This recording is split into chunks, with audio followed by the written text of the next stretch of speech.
Tonight, with just over a month to go until Election Day, the first and only meeting between the two men who hope to become Vice President of the United States, Democratic Governor Tim Walz of Minnesota and Republican Senator J.D. Vance of Ohio. Now, this is likely the final debate of this election cycle, and voting is already underway in 20 states. CBS News polling shows this remains a race either presidential candidate could win. The CBS News vice presidential debate starts now. Fight for every single vote, and we're going to take this country back. And we are ready to continue to build the future together. We're going to turn this whole country red with President Donald J. Trump's leadership. You know what's at the end of this little journey?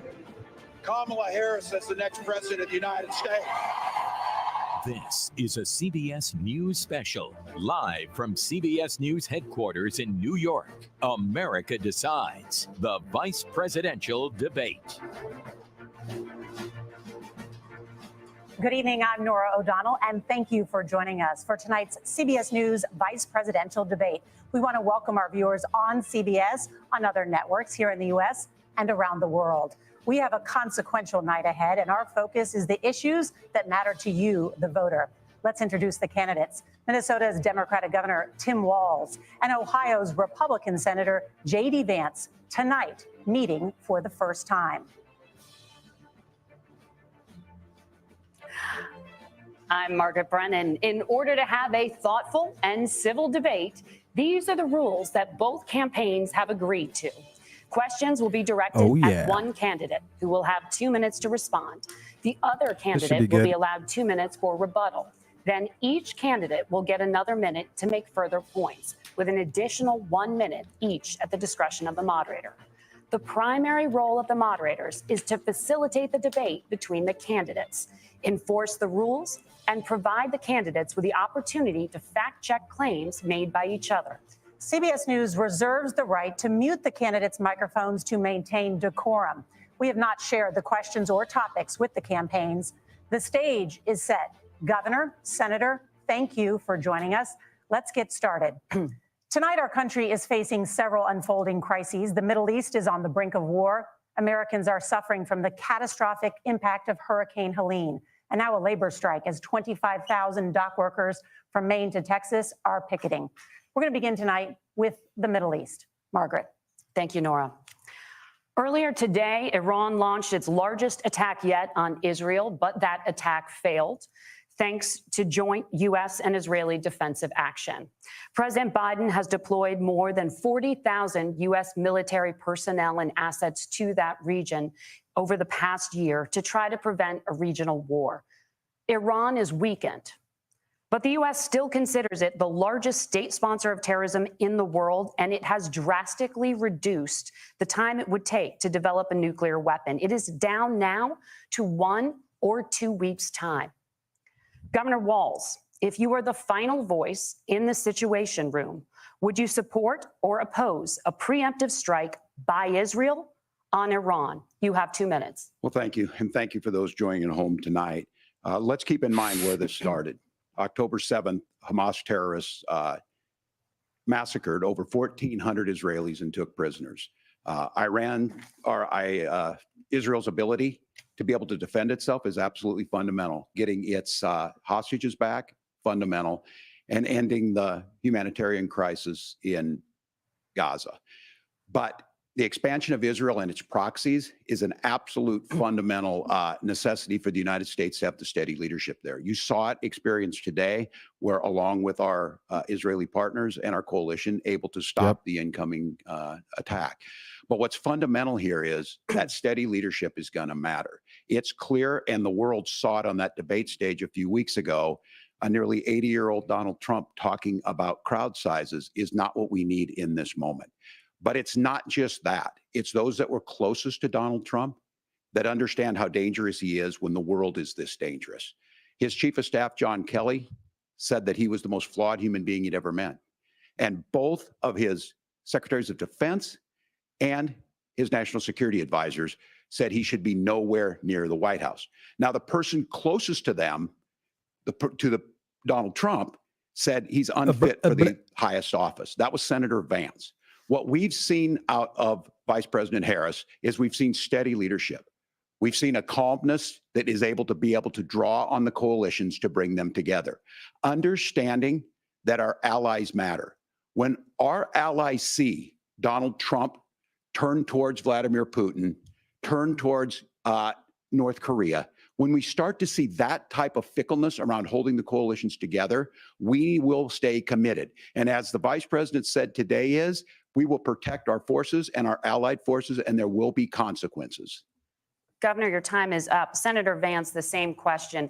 Would you support or oppose a preemptive strike by Israel on Iran? You have 2 minutes. So, Margaret, I want to answer the question. First of all, thanks, Governor. Thanks to CBS for hosting the debate. And thanks, most importantly, to the American people who are watching this evening and caring enough about this country to pay attention to this vice presidential debate. I want to answer the question, but I want to actually give an introduction to myself a little bit because I recognize a lot of Americans don't know who either one of us are. I was raised in a working class family. My mother required food assistance for periods of her life. My grandmother required Social Security help to raise me. And she raised me in part because my own mother struggled with addiction for a big chunk of my early life.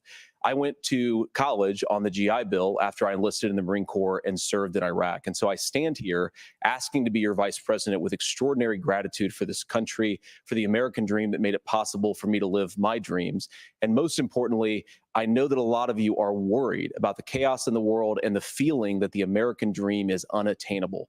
I want to try to convince you tonight over the next 90 minutes that if we get better leadership in the White House, if we get Donald Trump back in the White House, the American dream is going to be attainable once again.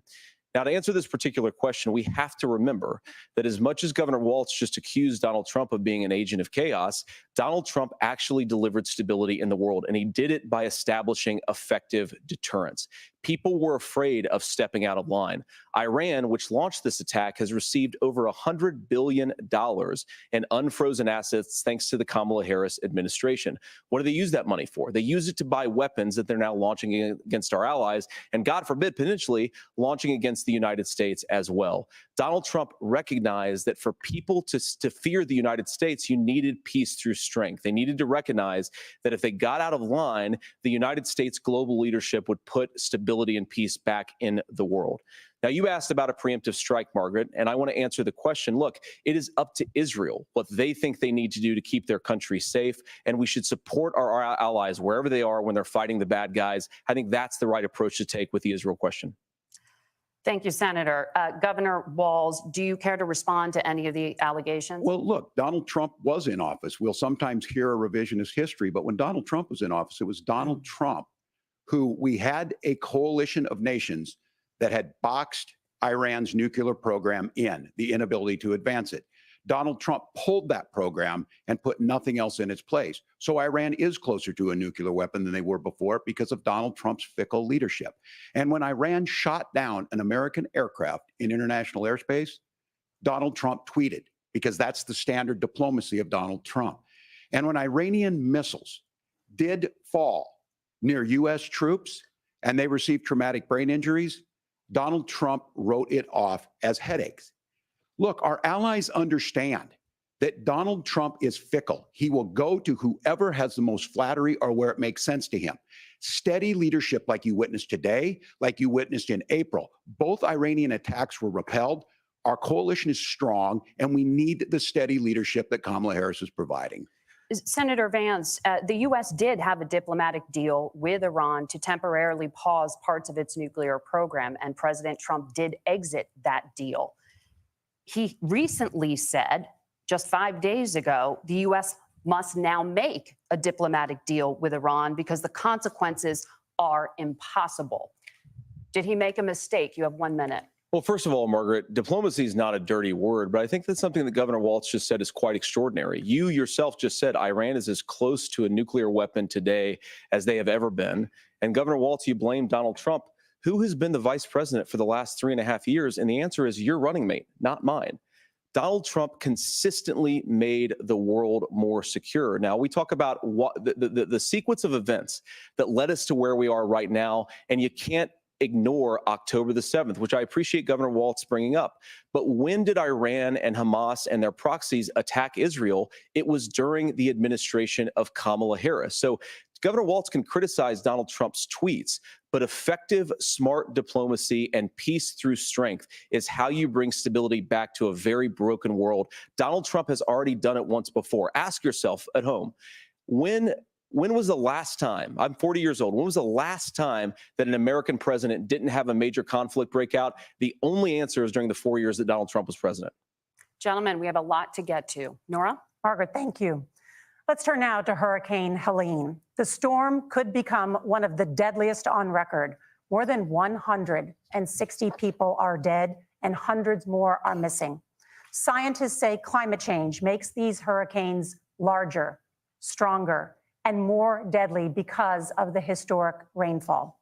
Senator Vance, according to CBS News polling, 7 in 10 Americans and more than 60% of Republicans under the age of 45 favor the U.S. taking steps to try and reduce climate change.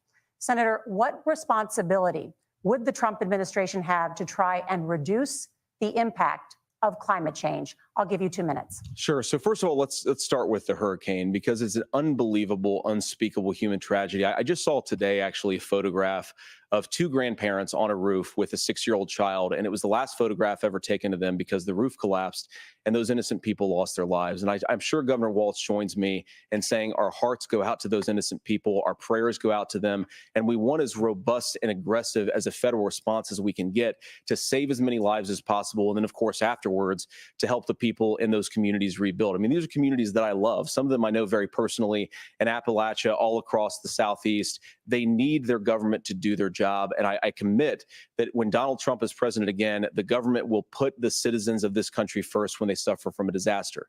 Now, Nora, you asked about climate change. I think this is a very important issue. Look, a lot of people are justifiably worried about all these crazy weather patterns. I think it's important for us, first of all, to say, Donald Trump and I support clean air, clean water. We want the environment to be cleaner and safer. But one of the things that I've noticed some of our Democratic friends talking a lot about is a concern about carbon emissions, this idea that carbon emissions drives all of the climate change. Well, let's just say that's true, just for the sake of argument, so we're not arguing about weird science. Let's just say that's true. Well, if you believe that, what would you want to do? The answer is that you'd want to reshore as much American manufacturing as possible, and you'd want to produce as much energy as possible in the United States of America, because we're the cleanest economy in the entire world. What have Kamala Harris's policies actually led to? More energy production in China, more manufacturing overseas, more doing business in some of the dirtiest parts of the entire world. And when I say that, I mean the amount of carbon emissions they're doing per unit of economic output. So if we actually care about getting cleaner air and cleaner water, the best thing to do is to double down and invest in American workers and the American people. And unfortunately, Kamala Harris has done exactly the opposite.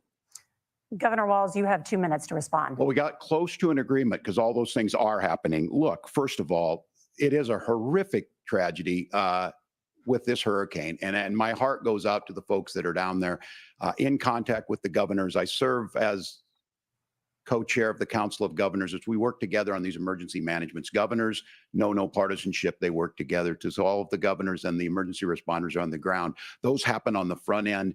The federal government comes in, makes sure they're there to that we recover, but we're still in that phase where we need to make sure that they're staying there, staying focused. Now, look, coming back to the climate change issue, there's no doubt this thing roared onto the scene faster and stronger than anything we've seen.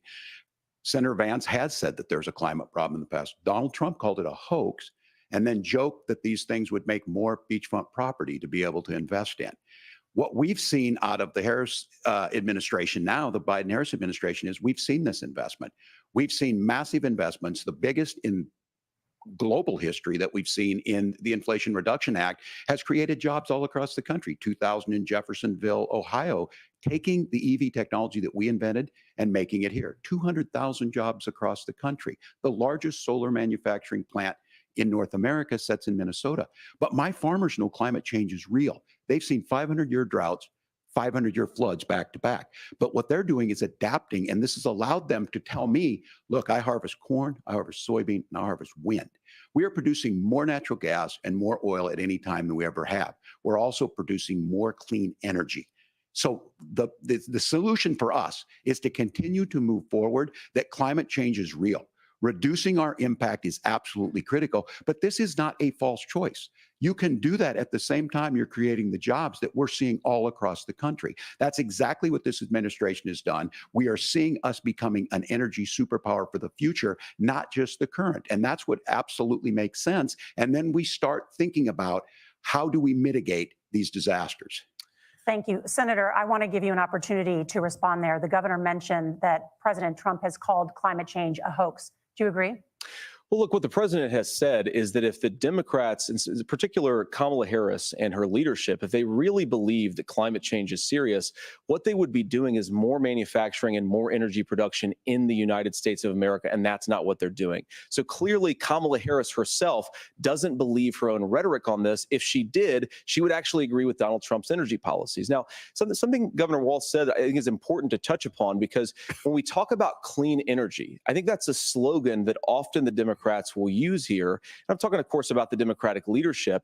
And the real issue is that if you're spending hundreds of millions or even billions of dollars of American taxpayer money on solar panels that are made in China, number one, you're going to make the economy dirtier. We should be making more of those solar panels here in the United States of America. Some of them are, Tim, but a lot of them are being made overseas in China, especially the components that go into those solar panels. So if you really want to make the environment cleaner, you've got to invest in more energy production. We haven't built a nuclear facility, I think, one in the past 40 years. Senator. Natural gas, we got to invest more in it. Kamala Harris has done the opposite. That's raised energy prices and also meant that we're doing Senator, worse by the climate. your time is up. Governor, would you like to respond? Well, look, we're producing more natural gas than we ever have. There's no moratorium on that. We're producing more oil, but the folks know, and like I said, again, these are not liberal folks. These are not folks that are Green New Deal folks. These are farmers that have been drought one year, massive flooding the next year. They understand that it makes sense. Look, our number one export cannot be topsoil from erosion from these massive storms. We saw it in Minnesota this summer. And thinking about how do we respond to that, we're thinking ahead on this. And what Kamala Harris has been able to do in Minnesota, we're starting to weatherproof some of these things. The infrastructure law that was passed allows us to think about mitigation in the future. How do we make sure that we're protecting by burying our power lines? How do we make sure that we're protecting lakefronts and things that we're seeing more and more of? But to call it a hoax and to take the oil company executives to Mar-a-Lago, say, give me money for my campaign, and I'll let you do whatever you want. We can be smarter about that. And an all above energy policy is exactly what she's doing, creating those jobs right here. Governor, your time is up. The overwhelming consensus among scientists is that the Earth's climate is warming at an unprecedented rate. Margaret. Thank you, Nora. We're going to turn now to immigration. The crisis at the U.S.-Mexico border consistently ranks as one of the top issues for American voters. Senator Vance, your campaign is pledging to carry out the largest mass deportation plan in American history and to use the U.S. military to do so. Could you be more specific about exactly how this will work? For example, would you deport parents who have entered the U.S. illegally and separate them from any of their children who were born on U.S. soil? You have 2 minutes. So first of all, Margaret, before we talk about deportations, we have to stop the bleeding. We have a historic immigration crisis because Kamala Harris started and said that she wanted to undo all of Donald Trump's border policies. 94 executive orders suspending deportations, decriminalizing illegal aliens, massively increasing the asylum fraud that exists in our system. That has opened the floodgates. And what it's meant is that a lot of fentanyl is coming into our country. I had a mother who struggled with opioid addiction and has gotten clean. I don't want people who are struggling with addiction to be deprived of their second chance because Kamala Harris let in fentanyl into our communities at record levels. So you've got to stop the bleeding. You've got to re-implement Donald Trump's border policies, build the wall, re-implement deportations. And that gets me to your point, Margaret, about what do we actually do? So we've got 25 million illegal aliens who are here in the country. What do we do with them? I think the first thing that we do is we start with the criminal migrants. About 1 million of those people have committed some form of crime in addition to crossing the border illegally. I think you start with deportations on those folks. And then I think you make it harder for illegal aliens to undercut the wages of American workers. A lot of people will go home if they can't work for less than minimum wage in our own country. And by the way, that'll be really good for our workers who just want to earn a fair wage for doing a good day's work. And the final point, Margaret, is you ask about family separation. Right now in this country, Margaret, we have 320,000 2,000 children that the Department of Homeland Security has effectively lost. Some of them have been sex trafficked. Some of them hopefully are at homes with their families. Some of them have been used as drug trafficking mules. The real family separation policy in this country is unfortunately Kamala Harris's wide open southern border. And I'd ask my fellow Americans to remember, when she came into office, she said she was going to do this. Real leadership would be saying, you know what, I screwed up. We're going to go back to Donald Trump's border policies. I wish that she would do that. It would be good for all of us. Governor, do you care to respond to any of those specific allegations, including that the vice president is, quote, letting in fentanyl and using kids as drug mules, among other things regarding children? The drug mule is not true, but I will say about the fentanyl, because this is a crisis of this, the opioid crisis. And the good news on this is the last 12 months saw the largest decrease in opioid deaths in our nation's history, 30% decrease in Ohio, but there's still more work to do. But let's go back to this on immigration. Kamala Harris was the attorney general of the largest state and a border state in California. She's the only person in this race who prosecuted transnational gangs for human trafficking and drug interventions. But look, we all want to solve this. Most of us want to solve this, and that is the United States Congress. That's the Border Patrol agents. That's the Chamber of Commerce. That's most Americans out She's here. had 3 That's years why to we do have something. the Nothing. fairest and the toughest bill on immigration that this nation's seen. It was crafted by a conservative senator from Oklahoma, James Lankford. I know him. He's super conservative, but he's a man of principle, wants to get it done. Democrats and Republicans worked on this piece of legislation. The Border Patrol said, this is what we need in here. These are the experts. And the Chamber of Commerce and the Wall Street Journal said, pass this thing. Kamala Harris helped get there.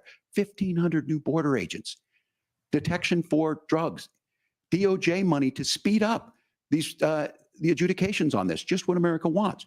But as soon as I was getting ready to pass and actually tackle this, Donald Trump said no, told them to vote against it because it gives him a campaign issue. It gives him to, what would Donald Trump talk about if we actually did some of these things? And they need to be done by the legislature. You can't just do this through the executive branch. So look, we have the options to do this. Trump did. Donald Trump had 4 years. He had 4 years to do this. And he promised you, He did it America, with how executive easy orders. it would be. I'll build you a big, beautiful wall, and Mexico will pay for it. Less than 2% of that wall got built, and Mexico didn't pay a dime. But here we are again, 9 years after he came down that escalator, dehumanizing people and telling them what he was going to do. As far as the deportation plan, at one point, Senator Vance said it was so unworkable to be laughable. So that's where we're at. Pass the bill, she'll sign it. Governor, your time is up. Senator, the question was, will you separate parents from their children, even if their kids are U.S. citizens? You have 1 minute. Margaret, my point is that we already have massive child separations thanks to Kamala Harris's open border. And I didn't accuse Kamala Harris of inviting drug mules. I said that she enabled the Mexican drug cartels to operate freely in this country. And we know that they use children as drug mules, and it is a disgrace, and it has to stop. Look, I think what Tim said just doesn't pass the smell test. For 3 years, Kamala Harris went out bragging that she was going to undo Donald Trump's border policy. She did exactly that. We had a record number of illegal crossings. We had a record number of fentanyl coming into our country. And now that she's running for president, or a few months before, she says that somehow she got religion and cared a lot about a piece of legislation.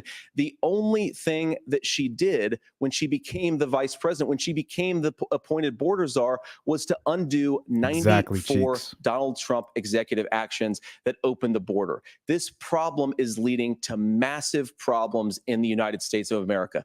Parents who can't afford health care, schools that are overwhelmed. It's got to stop, and it will when Donald Trump is president again. Senator, your time is up. Governor, what about our CBS News polling, which does show that a majority of Americans, more than 50%, support mass deportations? Look, we fix this issue with a bill that is necessary, but the issue on this is what happens when you don't want to solve it. You demonize it. And we saw this, and Senator Vance, and it surprises me on this, talking about and saying, I will create stories to bring attention to this. That vilified a large number of people who were here legally in the community of Springfield. The Republican governor said, it's not true, don't do it.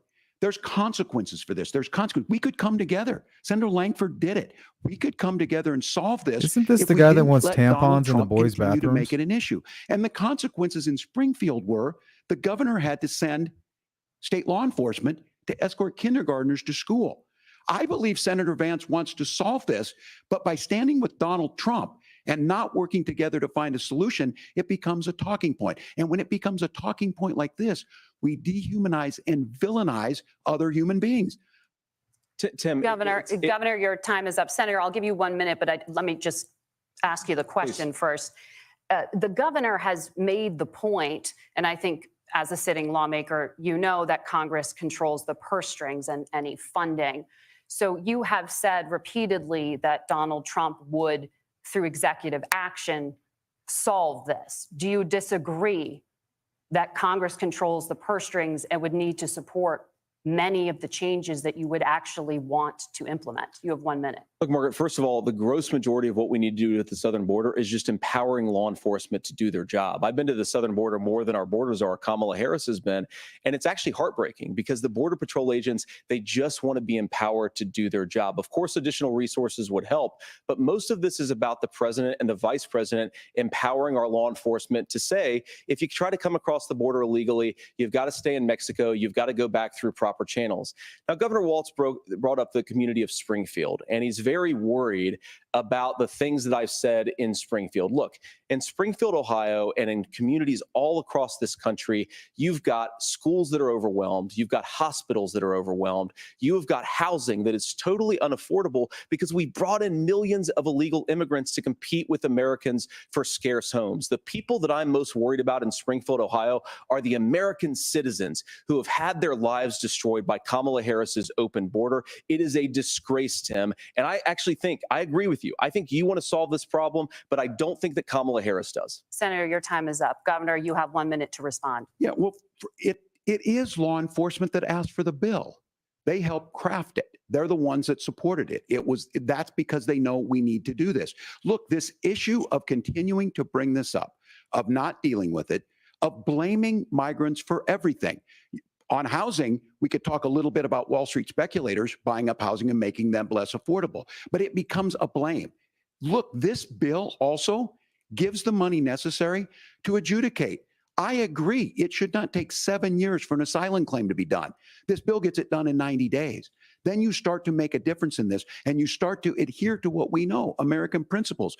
I don't talk about my faith a lot, but Matthew 25:40 talks about, Oh my to the least God. amongst us, you do unto me. I think that's true of most Americans. They simply want order to it.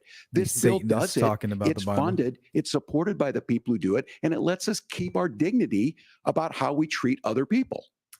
Thank you, Governor. And just to clarify for our viewers, Springfield, Ohio does have a large number of Haitian migrants who have legal status, temporary protected status. Well, Margaret, but thank you, Senator. We have so much to get to. I hate that I think shit. it's important That's because some bullshit right there. Thank Margaret, you. the rules were that The you guys weren't economy, going to fact check. And since you're fact checking me, I think it's important to say what's actually going on. So there's an application called the CBP One app, where you can go on as an illegal migrant, apply for asylum or apply for parole, and be granted legal status at the wave of a Kamala Harris open border wand. That is not a person coming in, applying for a green card and waiting for 10 years. That is the facilitation of illegal immigration, Margaret, by our own leadership. Thank you, Senator, for describing the legal process. We have so much Look to at this get to, bullshit. Senator. Those We have laws so have been on much- the books since 1990. Thank you, gentlemen. The We CBP wanna have- One app has not been on the books. Mute. Gentlemen, the audience can't hear you because your mics are cut. We can hear have you. so much we want to get to. Thank you for explaining the legal process. Nora? Thank you, Margaret. The economy is a top concern for voters. Each of your campaigns has released an economic plan, so let's talk about the specifics. Governor Walz, Vice President Harris unveiled a plan that includes billions in tax credits for manufacturing, housing, and a renewed child tax credit. The Wharton School says your proposals will increase the nation's deficit by $1.2 trillion. How would you pay for that without ballooning the deficit? Governor, I'll give you 2 minutes. Yeah, thank you. And Yeah, Kamala good. Harris and I do believe in the middle Cheeks. class because that's where we come from. We both grew up in that. We understand. So those of you out there listening tonight, you're hearing a lot of stuff back and forth, and it's good. It's healthy. That's what this is supposed to happen. You should be listening. How's this going to impact me? The bold forward plan that Kamala Harris put out there is talking about this housing issue. The one thing is there's 3 million new houses proposed under this plan with down payment assistance on the front end to get you in a house. A house is much more than just an asset to be traded somewhere. It's foundational to where you're at. And then making sure that the things you buy every day, whether they be prescription drugs or other things, that there's fairness in that. Look, the $35 insulin is a good thing, but it costs $5 to make insulin. They were charging $800 before this law went into effect. As far as the housing goes, I've seen it in Minnesota. 12% more houses in Minneapolis, prices went down on rent 4%. It's working. And then making sure tax cuts go to the middle class. $6,000 child tax credit, we have one in Minnesota, reduces childhood poverty by 1/3. We save money in the long run, and we do the right thing for families. And then getting businesses off the ground. The law as it stands right now is $5,000 tax credit for small business, increasing that to $50,000. Now, this is a philosophical difference between us. Donald Trump made a promise, and I'll give you this. He kept it. He took folks to Mar-a-Lago, said, you're rich as hell, I'm going to give you a tax cut. He gave the tax cuts that predominantly went to the top class. What happened there was that's an who $8 pays the trillion middle class, you increase in fucking the idiot. national debt, the largest ever. Now he's proposing a 20% consumption or sales tax on everything we bring in. Everyone agrees, including businesses, it would be destabilizing it. It would increase inflation and potentially lead to a recession. Look, this is simple for you. Where are we going? Kamala Harris has said to do the things she wants to do. We'll just ask the wealthiest to pay their fair share. When you do that, our system works best. More people are participating in it, and folks have the things that they need. Senator, I want to give you a moment to respond on that. But similarly, the Wharton School has done an analysis of the Trump plan and says it would increase the nation's deficit by $5.8 trillion. My question is the same for you. How do you pay for Everything all that was better, without CJK. ballooning the deficit? Everything. I I'll had give you more 2 money. minutes. Well, first of all, you're going to hear a lot from Tim Walz this evening, and you just heard it in the answer. A lot of what Kamala Harris proposes to do, and some of it, I'll be honest with you, it even sounds pretty good. Here's what you won't hear, is that Kamala Harris has already done it. Because she's been the vice president for 3.5 years. She had the opportunity to enact all of these great policies. And what she's actually done instead is drive the cost of food higher by 25%, drive the cost of housing higher by about 60%.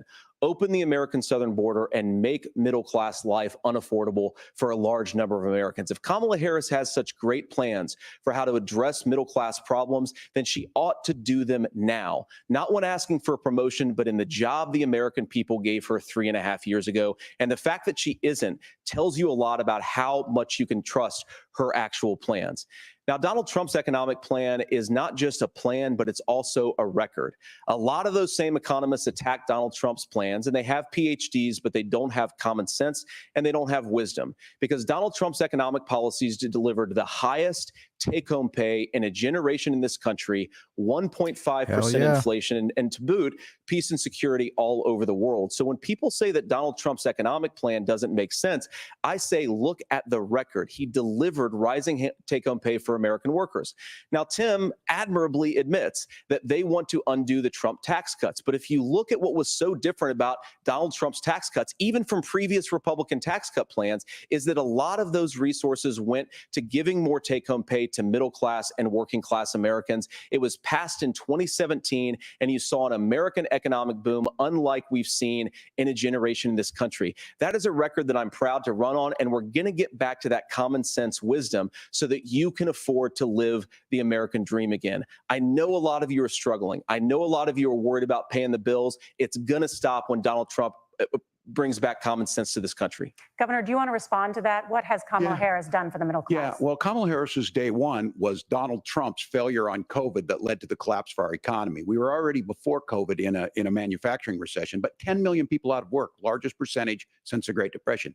9 million jobs closed on that. That was day one. Whether it was the Infrastructure Act or other things we moved. Now, you made a question about experts, said this. I've made a note of this. Economists can't be trusted. Science can't be trusted. National security folks can't be trusted. Look, if you're going to be president, You don't have all the answers. Donald Trump believes he does. My pro tip of the day is this. If you need heart surgery, listen to the people at the Mayo Clinic in Rochester, Minnesota, not Donald Trump. And the same thing goes with this. And I ask you out there, teachers, nurses, truck drivers, or whatever, how is it fair that you're paying your taxes every year and Donald Trump hasn't paid any federal tax in the last 15 years, and the last year as president? That's what's wrong with the system. There's a way around it, and he's bragged about that. We're just asking for fairness in it, and that's all you want. You have a minute. Governor, you say trust the experts. But those same experts for 40 years said that if we shipped our manufacturing base off to China, we'd get cheaper goods. They lied about that. They said if we shipped our industrial base off to other countries, to Mexico and elsewhere, it would make the middle class stronger. They were wrong about that. They were wrong about the idea that if we made America less self-reliant, less productive in our own nation, that it would somehow make us better off, and they were wrong about it. And for the first time in a generation, Donald Trump had the wisdom and the courage to say to that bipartisan consensus, we're not doing it anymore. We're bringing American manufacturing back. We're unleashing American energy. We're going to make more of our own stuff. And this isn't just an economic issue. I mean, I've got 3 beautiful little kids at home, 7, 4, and 2, and I love them very much, and I hope they're in bed right now. But look, so many of the drugs, the pharmaceuticals that we put in the bodies of our children are manufactured by nations that hate us. This has to stop. And we're not going to stop it by listening to experts. We're going to stop it by listening to common sense wisdom, which is what Donald Trump governed on. Senator, your time is up. Governor Walz, can you address that? I mean, voters say they trust Donald Trump on the economy more. Why? Well, if you're listening tonight and you want billionaires to get tax cuts, you heard what the numbers were. That's who pays the middle class, look, you fucking moron. I'm a union guy on this. I'm not a guy who wanted to ship things overseas, but I understand that, look, we produce soybeans and corn. We need to have fair trading partners. That's something that we believe in. I think the thing that most concerns me on this is Donald Trump was the guy who created the largest trade deficit in American history with China. So the rhetoric is good. Much of what the senator said right there, I'm in agreement with him on this. I watched it happen too. I watched it to my communities, and we talked about that. But we had people undercutting the right to collectively bargain. We had right to work states made it more difficult. We had companies that were willing to ship it over, and we saw people profit. Folks that are venture capital in some cases, putting money into companies that were overseas. We're in agreement that we bring those home. The issue is Donald Trump is talking about it. Kamala Harris has a record, 250,000 more manufacturing jobs just out of the IRA. May I respond to that? Yes. So appreciate that. So if you notice, what Governor Walz just did is he said, first of all, Donald Trump has to listen to the experts. And then when he acknowledged that the experts screwed up, he said, well, Donald Trump didn't do nearly as good of a job as the statistics that's a show gross generalization. that he did. So what Tim Walz is doing, and I honestly, Tim, I think you got a tough job here, because you've got to play whack-a-mole. You've got to pretend that Donald Trump didn't deliver rising take-home pay, which of course he did. You've got to pretend that Donald Trump didn't deliver lower inflation, which of course he did. And then you simultaneously got to defend Kamala Harris's atrocious economic record, which has made gas, groceries, and housing unaffordable for American citizens. I was raised by a woman who would sometimes go into medical debt so that she could put food on the table in our household. I know what it's like to not be able to afford the things that you need to afford. We can do so much better. To all of you watching, we can get back to an America that's affordable again. We just got to get back to common sense economic principles. I hope we have a conversation on healthcare then. Senator, Governor. Please. Thank you, Margaret. I We hope have a lot to I get hope to you ahead, talk about stuff that I'm gentlemen, prepared on many for. topics, but right now I want to talk about personal qualifications. The vice president is often the last voice the president hears before making consequential decisions. We want to ask you about your leadership qualities. Governor Walz, you said you were in Hong Kong during the deadly Tiananmen Square protests in the spring of 1989. But Minnesota Public Radio and other media outlets are reporting that you actually didn't travel to Asia until August of that year. Can you explain that discrepancy? Yeah, well, and to the folks out there who didn't get at the top of this, look, I grew up in small rural Nebraska, town of 400, town that you rode your bike with your buddies till the streetlights come on, and I'm proud of that service. I joined the National Guard at 17, worked on family farms, and then I used the GI Bill to become a teacher, passionate about it, a young teacher. My first year out, I got the opportunity in the summer of '89 to travel to China. 35 years ago, be able to do that. I came back home and then started a program to take young people there. We would take basketball teams, we would take baseball teams, we would take dancers, and we would go back and forth to China. The issue for that was to try and learn. Now, look, my community knows who I am. They saw where I was at. Look, I will be the first to tell you, I have poured my heart into my community. I've tried to do the best I can, but I've not been perfect. Answer the question. And I'm a knucklehead at times, but it's always been about that. Those same people elected me to Congress for 12 years.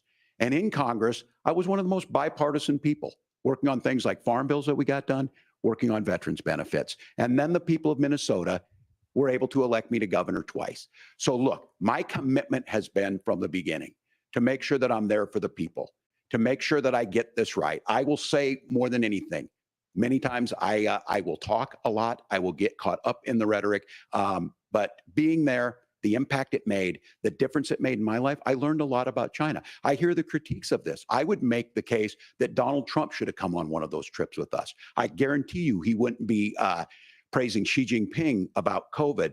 And I guarantee you he wouldn't start a trade war that he ends up losing. So this is about trying to understand the world. It's about trying to do the best you can for your community. And then it's putting yourself out there and letting your folks understand what it is. My commitment, whether it be through teaching, which I was good at, or whether it was being a good soldier or was being a good member of Congress, those are the things that I think are the values that people care about.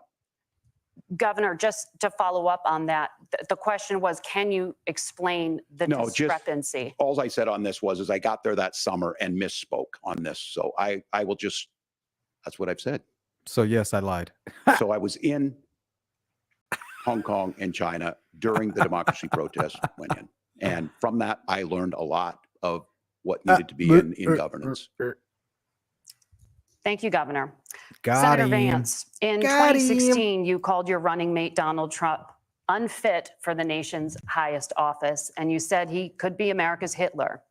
I know you've been asked many times, and you've said you regret those comments and explained you then voted for Donald Trump in 2020. But the Washington Post reported new messages last week in which you also disparaged Trump's economic record while he was president, writing to someone in 2020, quote, Trump thoroughly failed to deliver his economic populism. You're now his running mate, and you've shifted many of your policy stances to align with his. If you become vice president, why should Americans trust that you will give Donald Trump the advice he needs to hear and not just the advice he wants to hear? You have 2 minutes. Well, first of all, Margaret, because I've always been open. And sometimes, of course, I've disagreed with the president, but I've also been extremely open about the fact that I was wrong about Donald Trump. I was wrong, first of all, because I believed some of the media stories that turned out to be dishonest fabrications of his record. But most importantly, Donald Trump delivered for the American people. Rising wages, rising take-home pay, an economy that worked for normal Americans, a secure southern border, a lot of things, frankly, that I didn't think he'd be able to deliver on. And yeah, when you screw up, when you misspeak, when you get something wrong and you change your mind, you ought to be honest with the American people about it. It's one of the reasons, Margaret, why I've done so many interviews is because I think it's important to actually explain to the American people where I come down on the issues and what changed. Now, you pointed out the messages from 2020.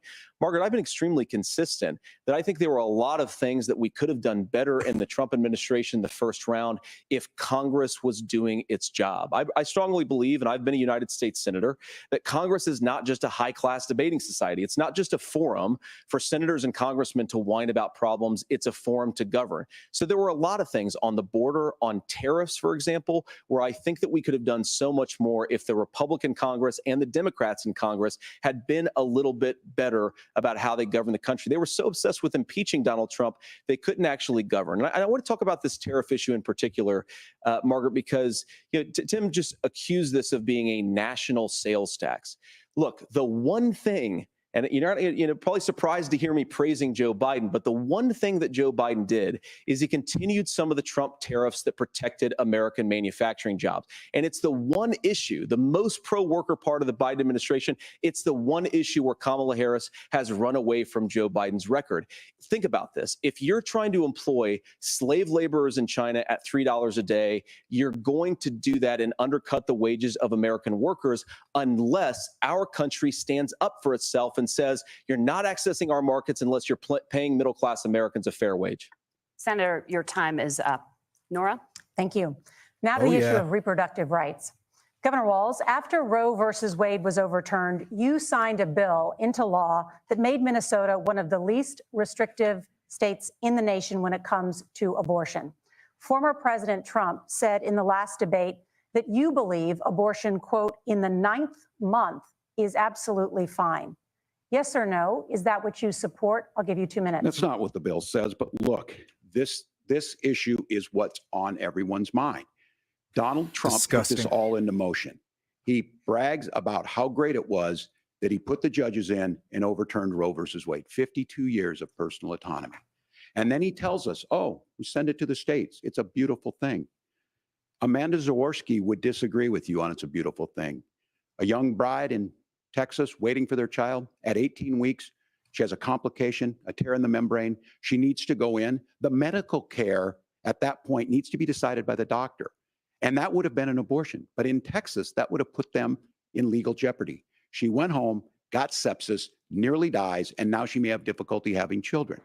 Or in Kentucky, Hadley Duvall, a 12-year-old child, raped and impregnated by her stepfather. Those are horrific. Now, when God asked about that, Senator Vance said 2 wrongs don't make a right. There is no right. So he has 3 examples and there's millions of abortions. So in Minnesota, what we did was restore Roe versus Wade.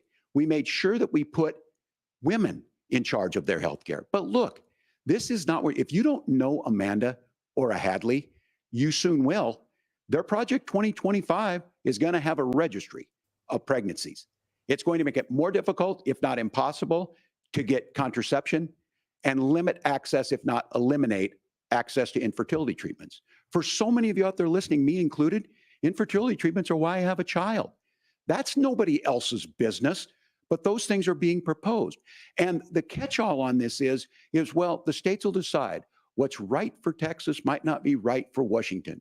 That's not how this works. This is basic human right. We have seen maternal mortality skyrocket in Texas, outpacing many other countries in the world. This is about healthcare. In Minnesota, we are ranked first in healthcare for a reason. We trust women, we trust doctors. Senator, do you want to respond to the governor's claim? Will you create a federal pregnancy monitoring agency? No, Nora, certainly we won't. And I want to talk about this issue because I know a lot of Americans care about it, and I know a lot of Americans don't agree with everything that I've ever said on this topic. And, you know, I grew up in a working class family in a neighborhood where I knew a lot of young women who had unplanned pregnancies and decided to terminate those pregnancies because they feel like they didn't have any other options. And, you know, one of them is actually very dear to me. And I know she's watching tonight, and I love you. And she told me something a couple years ago that she felt like if she hadn't had that abortion, that it would have destroyed her life because she was in an abusive relationship. And I think that what I take from that as a Republican who proudly wants to protect innocent life in this country, who proudly wants to protect the vulnerable, is that my party, we've got to do so much better of a job at earning the American people's trust back on this issue where they frankly just don't trust us. And I think that's one of the things that Donald Trump and I are endeavoring to do. I want us as a Republican Party to be pro-family in the fullest sense of the word. I want us to support fertility treatments. I want us to make it easier for moms to afford to have babies. I want it to make it easier for young families to afford a home so they can afford a place to raise that family. And I think there's so much that we can do on the public policy front just to give women more options. Now, of course, Donald Trump has been very clear that on the abortion policy specifically, that we have a big country and it's diverse. And California has a different viewpoint on this than Georgia. Georgia has a different viewpoint from Arizona. And the proper way to handle this, as messy as democracy sometimes is to let voters make these decisions, let the individual states make their abortion policy. And I think that's what makes the most sense in a very big, a very diverse, and let's be honest, sometimes a very, very messy and divided country. Governor, would you like to respond and also answer the question about restrictions? Yeah, well, the question got asked and Donald Trump made the accusation that wasn't true about Minnesota. Well, let me tell you about this idea that there's diverse states. There's a young woman named Amber Thurman. She happened to be in Georgia, a restrictive state. Because of that, she had to travel a long distance to North Carolina to try and get her care. Amber Thurman died in that journey back and forth. The fact of the matter is, how can we as a nation say that your life and your rights As basic as the right to control your own body is determined on geography. There's a very real chance, had Amber Thurman lived in Minnesota, she would be alive today. That's why the restoration of Roe versus Wade. When you listen to Vice President Harris talk about this subject and you hear me talk about it, you hear us talking exactly the same. Donald Trump is trying to figure out how to get the political right of this. I agree with a lot of what Senator Vance said about what's happening. His running mate, though, does not, and that's the problem. Governor, your time is up. Senator, let me ask you about that. He mentioned, it was, I think, referring to a national ban. In the past, you have supported a federal ban on abortion after 15 weeks. In fact, you said if someone can't support legislation like that, quote, you are making the United States the most barbaric pro-abortion regime anywhere in the entire world. My question is, why have you changed your position? Well, Nora, first of all, I never supported a national ban. I did when I was running for Senate in 2022 talk about setting some minimum national standard. For example, we have a partial birth abortion ban in place in this country at the federal level. I don't think anybody's trying to get rid of that, or at least I hope not, though I know that Democrats have taken a very radical pro-abortion stance. But Nora, you know, one of the things that changed is in the state of Ohio, we had a referendum in 2023, and the people of Ohio voted overwhelmingly, by the way, against my position. And I think that what I learned from that, Nora, is that we've got to do a better job at winning back people's trust. So many young women would love to have families. So many young women also see an unplanned pregnancy as something that's going to destroy their livelihood, destroy their education, destroy their relationships. And we have got to earn people's trust back. And that's why Donald Trump and I are committed to pursuing pro-family policies, making childcare more accessible, making fertility treatments more accessible, because we've got to do a better job at that. And that's what real leadership is. Governor, your response. I'm going to respond on the pro-abortion piece of that. No, we're not. We're pro-women. We're pro-freedom to make your own choice. We know what the implications are to not be that.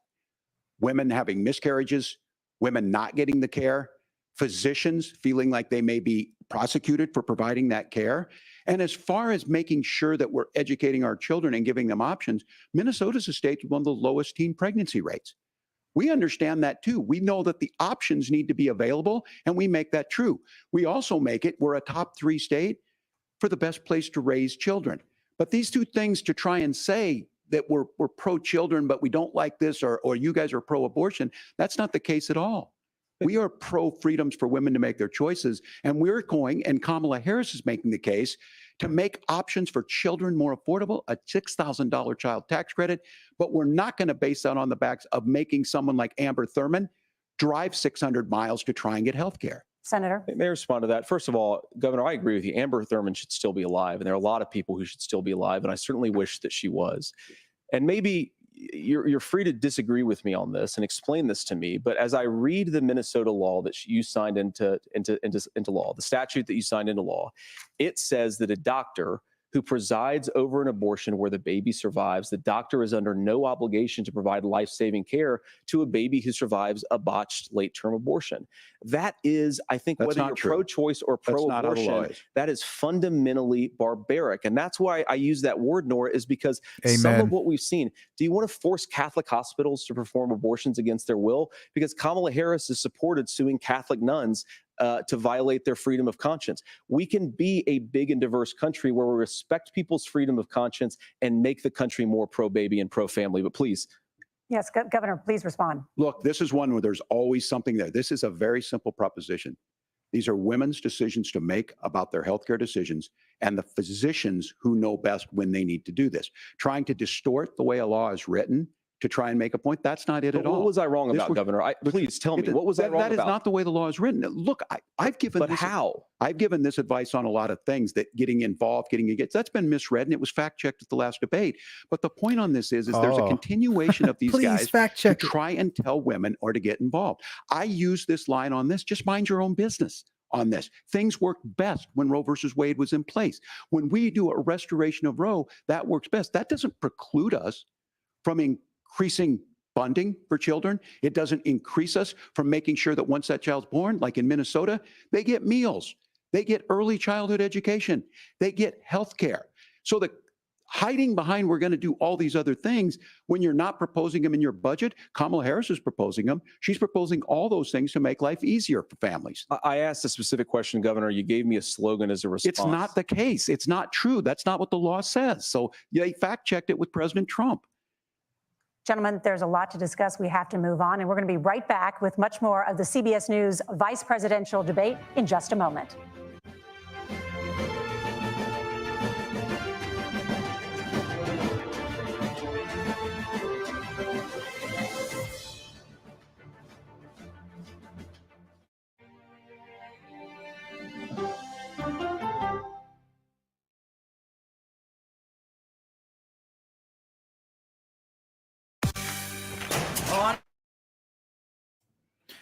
We'll mute that shit. Well, so far so good, guys. Yeah, I think it's crazy. If you're voting for a president just for your right for abortion, that's nuts to me. I mean, I just don't understand that. Whatever happened to safe sex, whatever happened to no sex, and he's bringing up like 1 out of 1,000,000 cases. I mean, that's it. Women just want the right to an abortion, you know? Unplanned pregnancy. And most times it's because they don't want to ruin their future. You know, they want to start their careers. They want to go to school. You know, they don't have enough money to start a family. So I like what Vance is saying. He's saying, well, if you have hope for your future, you have money in the bank, and you have the power to buy a home and the power and the resources to start a family, you're not even thinking about abortion. But all of these liberal Democrats, they're having like multiple abortions because they're being told by their government that that's a good thing to do, you know. And I'm not casting judgment on anybody. I'm just saying, like, when you're taught growing up that, yeah, that's what you should be doing. To me, I just think that it's crazy. If you're voting for your president because you want the right to use abortion as contraception, you got bigger problems. And that's just my opinion.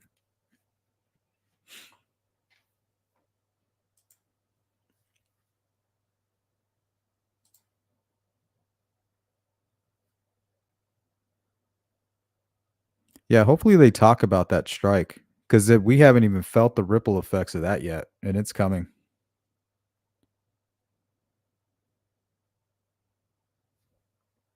Oh, I already know, Cheeks. I already know all about that. That's why he avoided it. You notice that they didn't try to fact check him because he's a liar.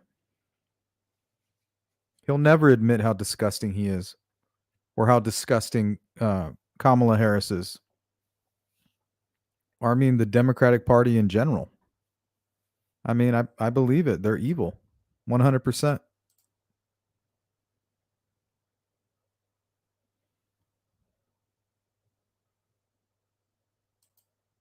And they talk about my body. What about the child's body? You know what I mean? That's their own DNA. They are their own person. Who's going to stick up for them? And I understand that there's one-offs, you know, when you're incest, rape, things like that, you know, and Donald Trump has come out publicly and said that there are exceptions to every rule.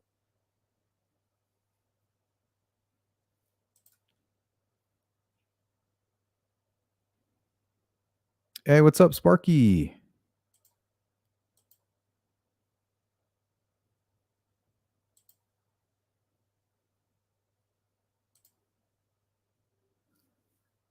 Yeah, he's a liar. All they want is power. The reason the border's open, they need those votes. They're going to allow those people to vote. No matter what happens, there's a good chance that they're going to steal this election, regardless.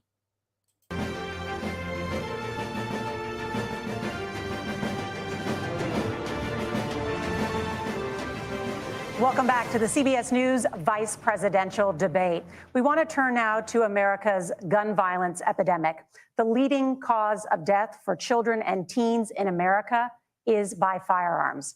Senator Vance, you oppose most gun legislation that Democrats claim would curb gun violence. You oppose red flag gun laws and legislation to ban certain semi-automatic rifles, including AR-15s. So let me ask you, earlier this year, for the first time, the parents of a school shooter were convicted of involuntary manslaughter and sentenced to 10 years in prison. Do you think holding parents responsible could curb mass shootings? I'll give you 2 minutes. Yeah, well, Nora, on that particular case, I don't know the full details, but I certainly trust local law enforcement and local authorities to make those decisions. I think in some cases the answer is going to be yes, and in some cases the answer is going to be no. And the details really matter here, of course. For example, if a kid steals a gun, that's going to be different than if a parent hands over a gun knowing that their kid is potentially dangerous. But look, I want to just sort of speak as a father of 3 beautiful little kids, and our oldest is now in 2nd grade. And like a lot of parents, we send our kids to school with such hope and such joy and such pride at their little faces on the first day of school. And we know, unfortunately, that a lot of kids are going to experience this terrible epidemic of gun violence. And of course, our hearts go out to the families that are affected by this terrible stuff. And we do have to do better. And I think that Governor Walz and I actually probably agree that we need to do better on this. The question is just, how do we actually do it? Now, here's something that really bothers me and worries me about this epidemic of violence.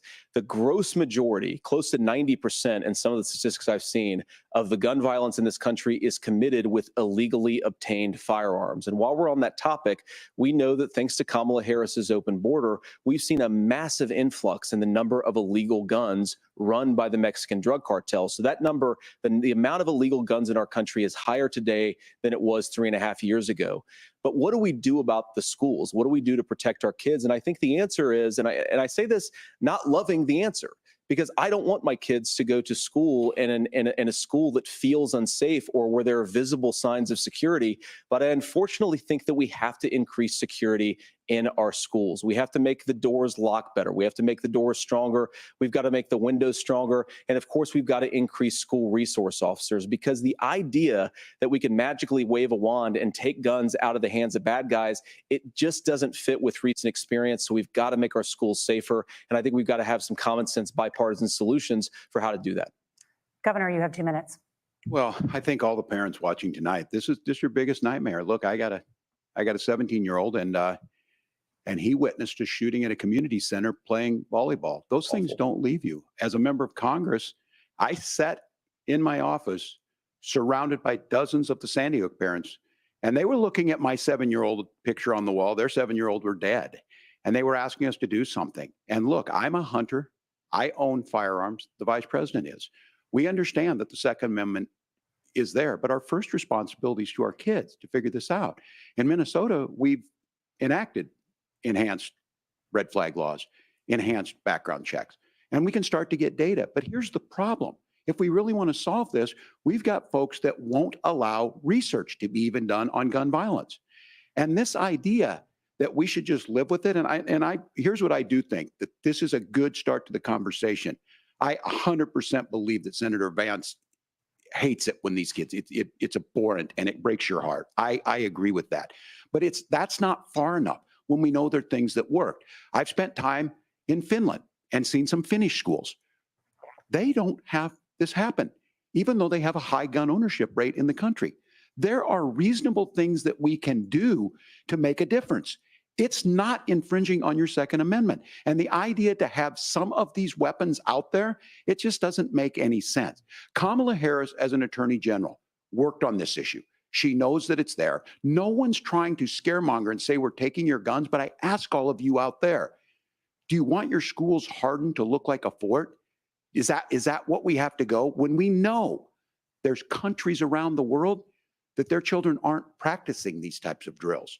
They're being kids. We owe it to them to get a fix. These are things that shouldn't be that difficult. You can still keep your firearms and we can make a difference. We have to. If you're listening tonight, this breaks your heart. Senator. Tim, first of all, I didn't know that your 17-year-old witnessed a shooting. I'm sorry about that, and I hope that he's doing okay. Christ have mercy. It is awful. And I appreciate what Tim said actually about Finland, because I do think it illustrates some of the frankly, weird differences between our own country's gun violence problem and Finland is, okay, first of all, we have way higher rates of mental health abuse or mental health substance abuse. We have way higher rates of depression, way higher rates of anxiety. We unfortunately have a mental health crisis in this country that I really do think that we need to get to the root causes of, because I don't think it's the whole reason why we have such a bad gun violence problem, but I do think it's a big piece of it. Another driver of the gun violence epidemic, especially that affecting our kids, it doesn't earn as many headlines, but is the terrible gun violence problem in a lot of our big cities. And this is why we have to empower law enforcement to arrest the bad guys, put them away, and take gun offenders off the streets. I think there's a whole host of things that we can do here, but I do think at our schools, we've got to talk about more security. Senator, thank you. Governor, you previously opposed an assault weapons ban, but only later in your political career did you change your position. Why? Yeah, I sat in that office with those Sandy Hook parents. I've become friends with school shooters. I've seen it. Look, the NRA, I was an NRA guy for a long time. They used to teach gun safety. I'm of an age where my shotgun was in my car so I could pheasant hunt after football practice. That's not where we live today. And several things I want to mention on this is talking about cities and where it's at. The number one where the most firearm deaths happen in Minnesota are rural suicides. And we have an epidemic of children getting guns and shooting themselves. And so we have, and we should look at all of the issues, making sure folks have health care and all that, but I want to be very careful. This idea of stigmatizing mental health, just because you have a mental health issue doesn't mean you're violent. And I think what we end up doing is we start looking for a scapegoat. Sometimes it just is the guns. It's just the guns. And there are things that you can do about it. But I do think that this is one, and I think this is a healthy conversation. I think there's a capacity to find solutions on this that work, protect Second Amendment, protect our children. That's our priority. Gentlemen, thank you. Margaret? Thank you, Nora. Let's turn now to the top contributor to inflation, the high cost of housing and rent. There's a shortage of more than 4 million homes in the United States, and that contributes to the high housing prices. Governor Walz, the Harris campaign promises a $25,000 down payment assistance for first-time home buyers and a $10,000 tax credit. They also promise to build 3 million new homes. Where are you building these homes, and won't handing out that kind of money just drive up prices higher? No, it's not handing out. We have, first, let me say this issue of housing, and I think those of you listening on this, the problem we've had is that we've got a lot of folks that see housing as another commodity. It can be bought up, it can be shifted, it can be moved around. Those are not folks living in those houses. Those of you listening tonight, that house is a big deal. I bought and owned one house in my life. My mom still lives in the house where I was. And when I think of a house, I'm thinking of Christmas services after midnight mass where you go with your family. We need to make it more affordable. And one of the things, as I said, this program that the vice president is pushing forward and bringing a new way of approaching this is something we're doing in Minnesota from that lead. We in the state invested in making sure our housing was the biggest investment that we'd ever made in housing.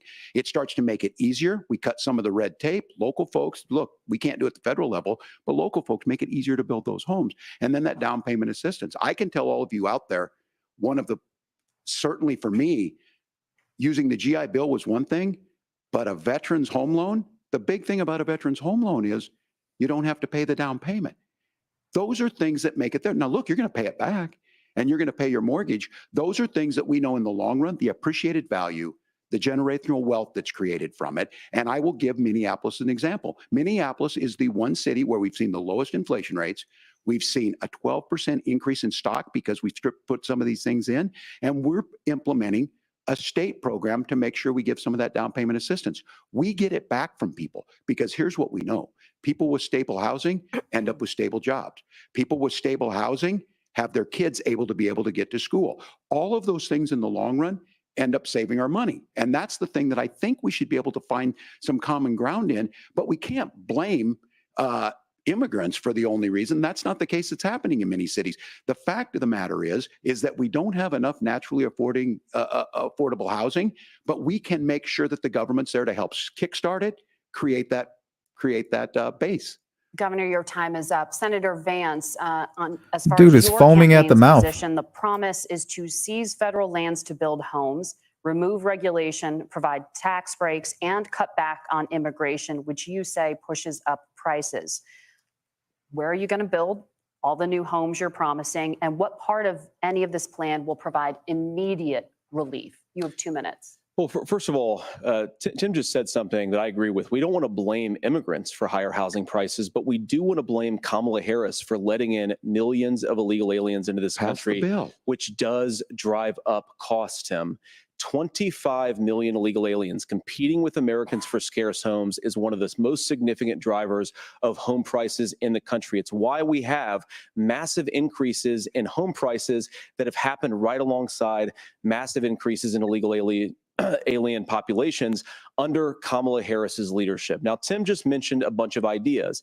Now, some of those ideas I actually think are halfway decent, and some of them I disagree with. But the most important thing here is Kamala Harris is not running as a newcomer to politics. She is the sitting vice president. If she wants to enact all of these policies to make housing more affordable, I invite her to use the office that the American people already gave her, not sit around and campaign and do nothing while Americans find the American dream of homeownership completely unaffordable.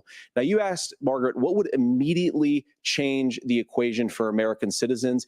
If you lower energy prices, as Donald Trump says, drill, baby, drill, one of the biggest drivers of housing costs aside from illegal immigration is, think about it. If a truck driver is paying 40% more for diesel, then the lumber he's delivering to the job site to build the house is also going to become a lot more expensive. If we open up American energy, you will get immediate pricing relief for American citizens, not, by the way, just in housing, but in a whole host of other economic goods too.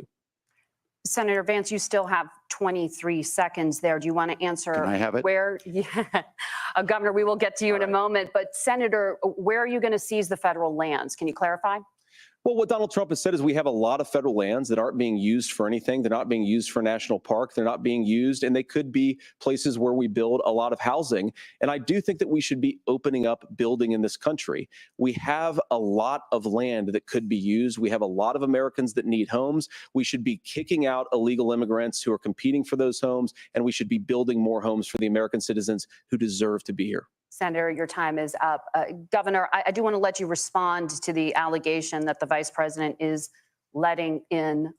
Well, of course, that's not true. And again, you have the facts. I guess we agreed not to fact check. I'll check it. That, look, crossings are down compared to when Donald Trump left office. But it's, again, blaming and not trying to find the solution. I was going to ask, though, on this question, are we going to drill and build houses in the same federal land? And I think when people hear federal lands, these are really important pieces of land. Now, Minnesota doesn't have a lot of federal lands. I know in the western part of the countries we do. There's not a lot of federal lands in and around Minneapolis, for example. So the issue is I don't understand the federal lands issue unless we see this, and I worry about this as someone who cares deeply about our national parks and our federal lands. Look, Minnesota, we protect these things. We've got about 20% of the world's fresh water. These lands protect. They're there for a reason. They belong to all of us. But again, this is when you view housing and you view these things as commodities. Like, there's a chance to make money here. Let's take this federal land and let's sell it to people for that. I think there's better ways to do this. We've seen it in Minnesota. We're able to refurbish some of these houses. We're able to make some investments. That gets people in. And I'm still on the fact on this. Economists, Senator Vance, you said you don't like the economists. Which economists are saying that it is immigrants that's adding to the cost? Governor, your time is up. But Senator, on that point, I'd like for you to clarify. There are many contributing factors to high housing costs. What evidence do you have that migrants are part of this problem? Well, there's a Federal Reserve study that we're happy to share after the debate. We'll put it up on social media, actually, that really drills down on the connection between increased levels of migration, especially illegal immigration, and higher housing prices. Now, of course, Margaret, that's not the entire driver of higher housing prices. It's also the regulatory regime of Kamala Harris. Look, we are a country of builders. We're a country of doers. We're a country of explorers. But we increasingly have a federal administration that makes it harder to develop our resources, makes it harder to build things, and wants to throw people in jail for not doing everything exactly as Kamala Harris says they have to do. And what that means is that you have a lot of people who would love to build homes who aren't able to build homes. I actually agree with Tim Walz. We should get out of this idea of housing as a commodity. But the thing that has most turned housing into a commodity is giving it away to millions upon millions of people who have no legal right to be here. What are the federal regulations? I deal with this as a governor. You can very quickly reply. I'm sorry. I get this as a governor, and I don't necessarily disagree with that in some cases, many of those are local, many of them are state. I don't know which ones are federal, but I think whenever we talk regulations, people think they can get rid of them. I think you want to be able to get out of your house in a fire. I think you want to make sure that it's fireproof and those types of things. So which are the regulations? Because the vice president's not responsible for those. Congress writes those. Governor, thank you. Gentlemen, we have a lot to get to. You're passionate about the housing crisis, I can tell. But Nora? Thank you. One of the top problems facing No Americans crisis under is Trump. the high cost of health care. Senator Vance, at the last presidential debate, former President Trump was asked about replacing the Affordable Care Act. In response, he said, "I have concepts of a plan." Since then, Senator, you've talked about changing how chronically ill Americans get health insurance. Can you explain how that would work? And can you guarantee that Americans with pre-existing conditions won't pay more? I'll give you 2 minutes. Well, of course, we're going to cover Americans with pre-existing conditions. In fact, a lot of my family members have gotten health care. I believe, members of my family actually got private health insurance, at least for the first time, switched off of Medicaid onto private insurance for the first time under Donald Trump's leadership. And I think that, a lot of people have criticized this concepts of a plan remark. I think it's very simple common sense. I think as Tim Walz knows from 12 years in Congress, you're not going to propose a 900-page bill standing on a debate stage. It would bore everybody to tears, and it wouldn't actually mean anything because part of this is the give and take of bipartisan negotiation. Now, when Donald Trump was actually president, and again, he has a record to be proud of, prescription drugs fell in 2018 for the first time in a very long time. Under Kamala Harris's leadership, prescription drugs are up about 7%. Under Donald Trump's entire 4 years, they were up about 1.5%. He introduced pricing transparency. Think about healthcare. You go into a hospital, you try to buy something, and nobody knows what it actually costs. That price transparency will actually give American consumers a little bit more choice and will also drive down costs. And we talked about, the reinsurance regulations is what I was talking about. Look, Donald Trump has said that if we allow states to experiment a little bit on how to cover both the chronically ill, but the non-chronically ill, it's not just a plan. He actually implemented some of these regulations when he was president of the United States. And I think you can make a really good argument that it salvaged Obamacare, which was doing disastrously until Donald Trump came along. And I think it's an important point about President Trump. Of course, you don't have to agree with everything that President Trump has ever said or ever done. But when Obamacare was crushing under the weight of its own regulatory burden and healthcare costs, Donald Trump could have destroyed the program. Instead, he worked in a bipartisan way to ensure that Americans had access to affordable care. It's not perfect, of course, and there's so much more that we can do, but I think that Donald Trump has earned the right to put in place some better healthcare policies. He's earned it because he did it successfully the first time. Governor? All right, here's where being an old guy gives you some history. I was there at the creation of the ACA. And the reason it was so important is I come from a major healthcare state, home of the Mayo Clinic, home to Medical Alley, 3M, Medtronic, all of those. We understand healthcare. It's why we're ranked first on affordability and accessibility and quality of healthcare. And so what I know is under Kamala Harris, more people are covered than they have before. And those of you listening, this is critical to you. Now, Donald Trump all of a sudden wants to go back and remember this.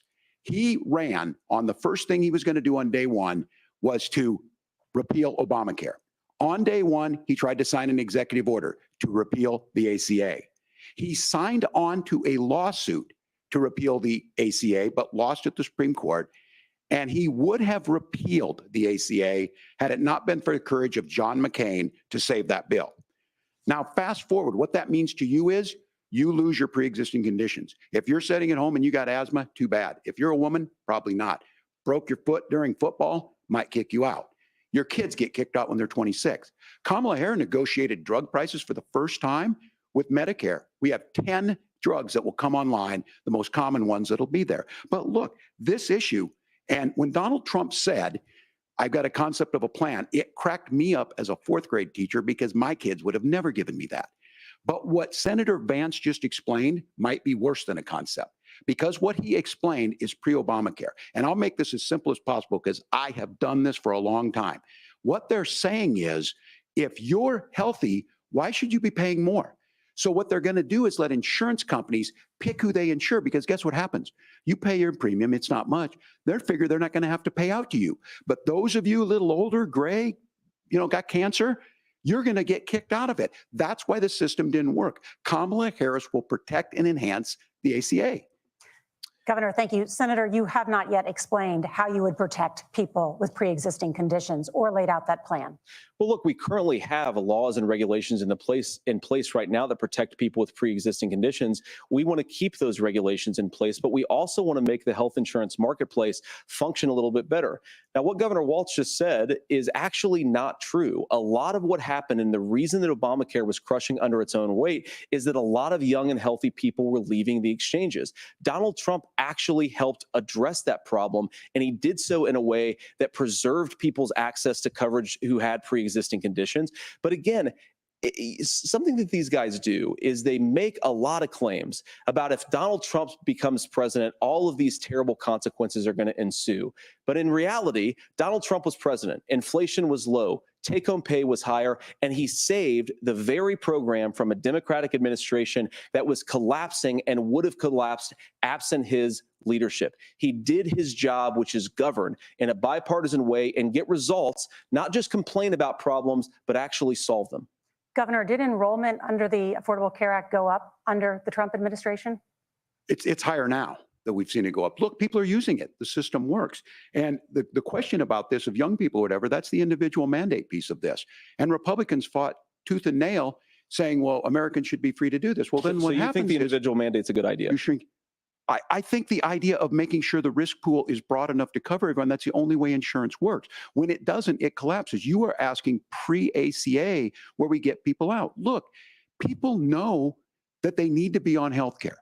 People expect it to be there.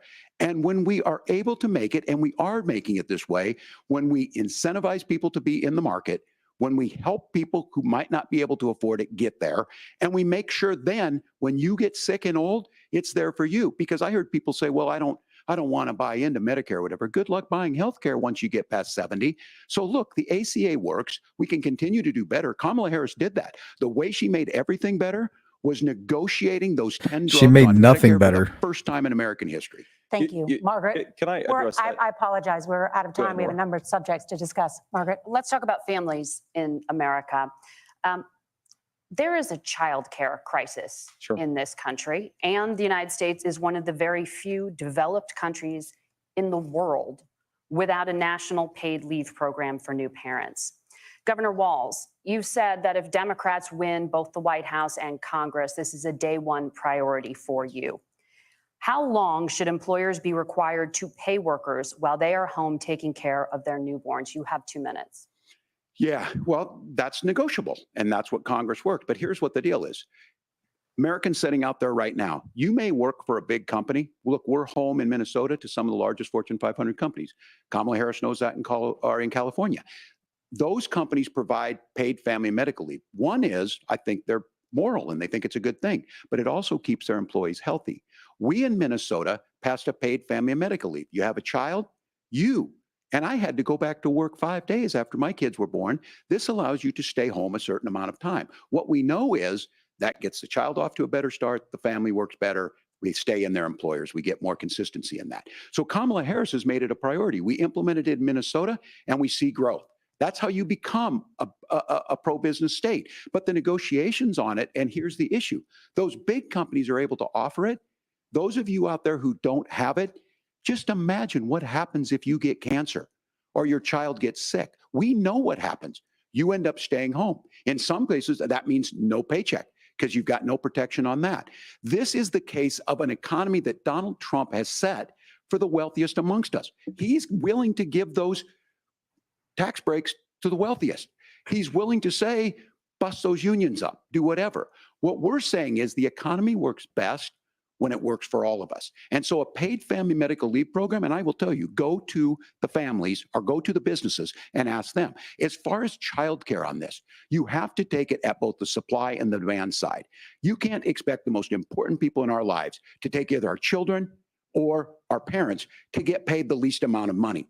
And we have to make it easier for folks to be able to get into that business and then to make sure that folks are able to pay for that. We were able to do it in Minnesota, and I'm still telling you this. We were listed as the best state. We're still in crisis on this. A federal program of paid family and medical leave and help with this will enhance our workforce, enhance our families, and make it easier to have the children that you want. Governor, your time is up. Senator, do you support a national paid leave program? And if so, for how long should employers be mandated to pay their employees while they are home taking care of their newborn? You have 2 minutes. Yeah, well, first of all, Margaret, a number of my Republican colleagues and some Democrats, too, have worked on this issue. And I think there is a bipartisan solution here because a lot of us care about this issue. I mean, look, I speak from this very personally because I'm married to a beautiful woman who is an incredible mother to our 3 beautiful kids, but is also a very, very brilliant corporate litigator. And I'm so proud of her. But being a working mom, even for somebody with all of the advantages of my wife, is extraordinarily difficult. And it's not just difficult from a policy perspective. She actually had access to paid family leave because she worked for a bigger company. But the cultural pressure on young families and especially young women, I think makes it really hard for people to choose the family model they want. A lot of young women would like to go back to work immediately. Some would like to spend a little time home with the kids. Some would like to spend longer at home with the kids. We should have a family care model that makes choice possible. And I think this is a very important substantive difference between Donald Trump and Kamala Harris's approach. I mean, look, if you look at the federal programs that we have that support paid family leave right now, the Community Development Block Grant, and there's another block grant program that spends a lot of money from the federal government. These programs only go to one kind of childcare model. Let's say you'd like your church maybe to help you out with childcare. Maybe you live in a rural area or an urban area and you'd like to get together with families in your neighborhood to provide childcare in the way that makes the most sense. You don't get access to any of these federal monies. We want to promote choice in how we deliver family care and how we promote childcare because, look, it is unacceptable. And, you know, of course, Tim and I have been on the campaign trail a lot the past 7 or 8 weeks. And one of the biggest complaints I hear from young families is people who feel like they don't have options, like they're choosing between going to work or taking care for their kids. That is an incredible burden to put on American families. We're the only country that does it. I think we could do a heck of a lot better. Senator, thank you. You have also said, Senator Vance, many things about the American family. The Federal Reserve says parents will spend nearly as much on childcare as they do on housing each month. So I want to get your thoughts on this. President Trump recently said, as much as childcare is talked about as being expensive, it's relatively speaking not very expensive compared to the kinds of numbers we'll be taking in.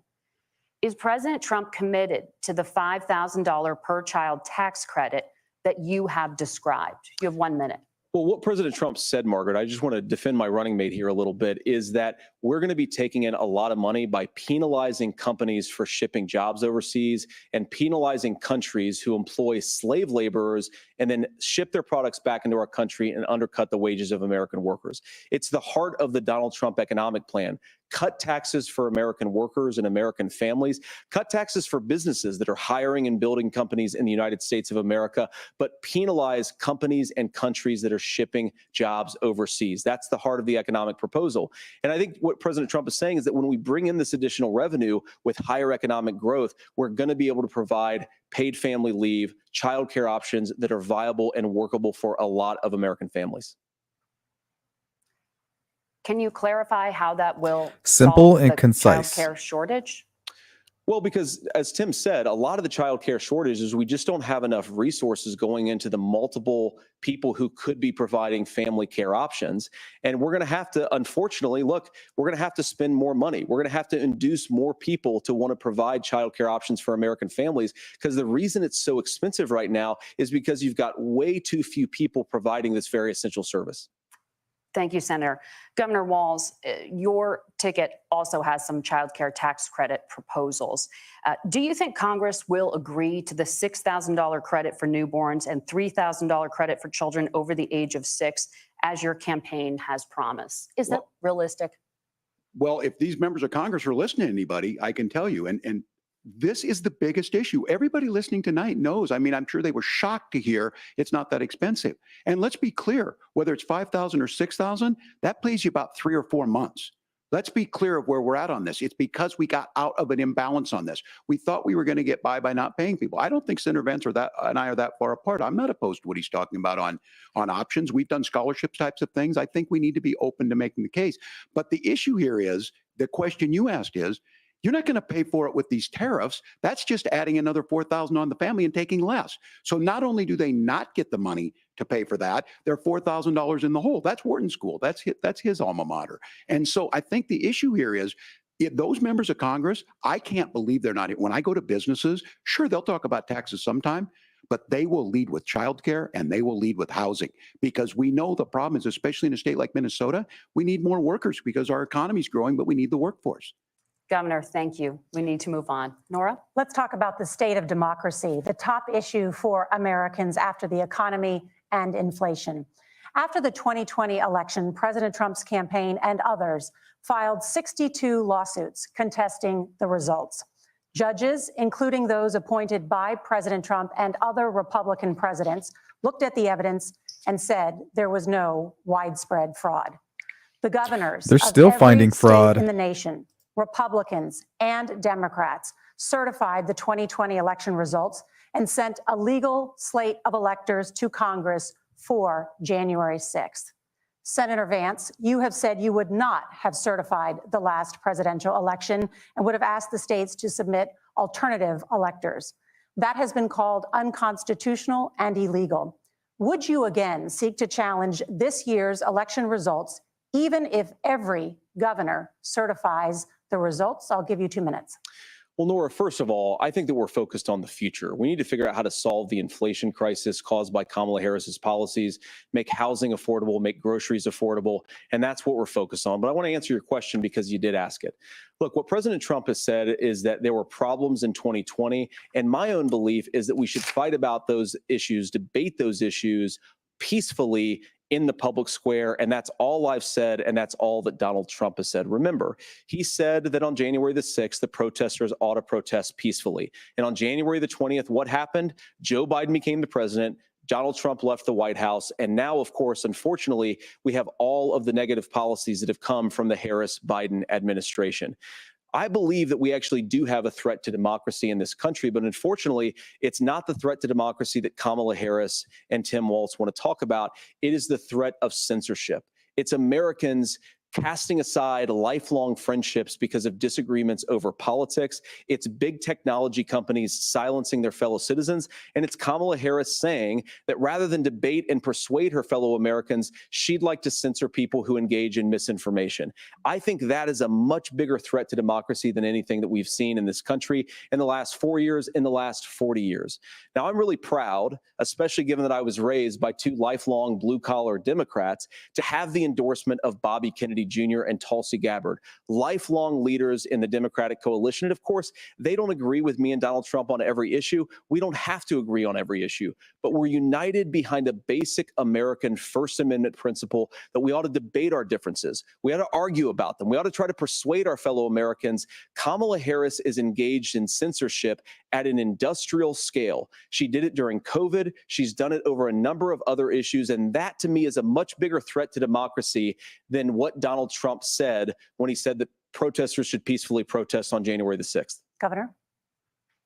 Well, I've enjoyed tonight's debate, and I think there was a lot of commonality here. And I'm sympathetic to misspeaking on things, and I think I might have with the senator. But me too, man. There's one though that this one is troubling to me, and I say that because I think we need to tell the story. Donald Trump refused to acknowledge this, and the fact is that I don't think we can be the frog in the pot and let the boiling water go up. He was very clear. I mean, he lost this election, and he said he didn't. 140 police officers were beaten at the Capitol that day. Some with the American flag, several later died. And it wasn't just in there. In Minnesota, a group gathered on the state capitol grounds in St. Paul and said, we're marching to the governor's residence and there may be casualties. The only person there was my son and his dog, who was rushed out crying by state police. What about the BLM riots? And Mike Pence standing there as they were chanting, hang Mike Pence. Mike Pence made the right decision. So, Senator, it was adjudicated over and over and over. I worked with kids long enough to know, and I said as a football coach, sometimes you really want to win, but the democracy is bigger than winning an election. You shake hands, and then you try and do everything you can to help the other side win. That's stole what was that at stake election. here. Now, the thing I'm most concerned about is the idea that imprisoning your political opponents, already laying the groundwork for people not accepting this. And a president's words matter. A president's words matter.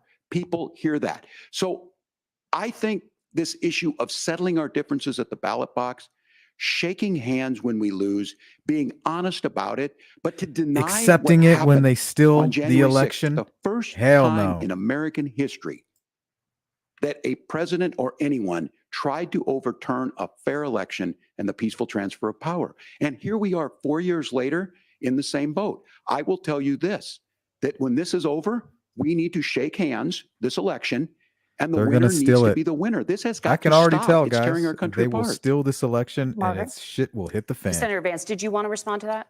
Yeah, well, look, Tim, first of all, it's really rich for Democratic leaders to say that Donald Trump is a unique threat to democracy when he peacefully gave over power on January the 20th, as we have done for 250 years in this country. We are going to shake hands after this debate and after this election. And of course, I hope that we win, and I think we're going to win. But if Tim Walz is the next vice president, he'll have my prayers, he'll have my best wishes, and he'll have my help whenever he wants it.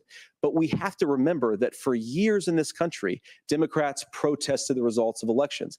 Hillary Clinton in 2016 said that Donald Trump had the election stolen by Vladimir Putin because the Russians bought like $500,000 worth of Facebook ads. This has been going on for a long time. And if we want to say that we need to respect the results of the election, I'm on board. But if we want to say, as Tim Walz is saying, that this is just a problem that Republicans have had, I don't buy that. Governor. January 6th was not Facebook ads. And I think a revisionist history on this. Look, And that's why they didn't don't have any understand how we got security to or this any point. military issue there to was protect that happened. so that they can keep Donald saying Trump didn't do it. January And 6th, all of us say January there's no 6th, place for January this. It 6th. has massive all by repercussions. design. This idea that there's censorship to stop people from threatening to kill someone, threatening And to that do was something. Pelosi's call. That's not censorship. Censorship is book banning. We've seen that. We've seen that brought up. I just think for everyone tonight, and I'm going to thank Senator Vance. I think this is the conversation they want to hear. And I think there's a lot of agreement. But this is one that we are miles apart on. This was a threat to our democracy in a way that we had not seen. And it manifested itself because of Donald Trump's inability to say. He is still saying he didn't lose the election. I would just ask that. Did he lose the 2020 election? Tim, I'm focused on the future. Did Kamala Harris censor Americans from speaking their mind in the wake of the 2020 COVID situation? That is a damning non-answer. It's a damning non-answer for you to not talk about censorship. Obviously, Donald Trump and I think that there were problems in 2020. We've talked about it. I'm happy to talk about it further. But you guys attack us for not believing in democracy. The most sacred right under the United States democracy is the First Amendment. You yourself have said there's no First Amendment right to misinformation. Kamala Harris wants to use the power of government and big tech to silence people from speaking their minds. That is a threat to democracy that will long outlive this present political moment. I would like Democrats and Republicans to both reject censorship. Let's persuade one another. Let's argue about ideas, and then let's come together afterwards. You can't yell fire in a crowded theater. That's the test. That's the Supreme Court test. Tim, fire in a crowded theater. You guys wanted to kick people off of Facebook for saying that toddlers shouldn't wear masks. Senator, the governor does have the floor. Fire in a crowded theater. That is criticizing the policies of the government, which is the right of every American. Senator, the governor does have the floor for 1 minute to respond to you. Yeah. Well, I don't run Facebook. What I do know is I see a candidate out through the there back door. The government tried to. And now again, and this, I'm pretty shocked by this. He lost the election. This is not a debate. It's not anything anywhere other than in Donald Trump's world. Because look, when Mike Pence made that decision to certify that election, that's why Mike Pence isn't on this stage. What I'm concerned about is, where is the firewall with Donald Trump? Where is the firewall if he knows he could do anything, including taking an election, and his vice president's not going to stand to it? That's what we're asking you, America. Will you stand up If the Will you keep Democrats your wouldn't have oath burned of down office, cities even if during the those president BLM doesn't? riots, And I think those Kamala Harris January would 6ers agree. would have never She thought wouldn't that have they picked could me do if what she they didn't did. think I would do that, because of It was all a course that's what psyop. we would do. So America, I think you've got a really clear choice on this election of who's going to honor that democracy and who's going to honor Donald Trump. Governor, your time is up. Thank you, gentlemen. We will be right back with both of our candidates. The CBS News vice presidential debate continues. Yeah, we'll go ahead and mute that. So remember, before that election, we had cities burning. We had people killing cops. We had all these riots. I mean, it was crazy. There was nobody stopping them. You had Kamala Harris bailing people out of prison, people out of jail who had just burned down the city. And then here comes January 6th in an obviously rigged election. I mean, it was obvious, 100% obvious. So after you have Democrats burning down these cities, obviously you're going to think, Republicans are going to think, okay, well, now it's our time. If they can burn shit down, this is our time to get rowdy. And that's why Pelosi didn't have any security for the Capitol, so that they can do what they did. And it's not always about false flags, right? Even with the Trump assassination attempts, they have this intelligence that tells them, hey, there's a threat. There's somebody planning to assassinate Trump, or there's a group of people who are planning to get violent at the Capitol. It's not like they're in on it, even though sometimes they might help it, kind of give it a little nudge. But usually all they do is stand out of the way. Kind of like maybe even with 9/11. They have intelligence that says, hey, look, there's certain people who are planning to hijack these planes, and they're going to crash them into the Twin Towers. So instead of saying, okay, we need to stop this, what they do is they simply stand out of the way, allow these people to attack, whether it's assassinate Trump, whether it's January 6th, whether it's 9/11. They just simply stand out of the way. And then they can get what they want after. They can go get their wars. They can use it as a political fuel. And that's what happened with January 6th. And that's why they won't shut up about it. But you don't hear anybody talking about those BLM riots, right? And how they almost started a civil war. We don't hear anything about that.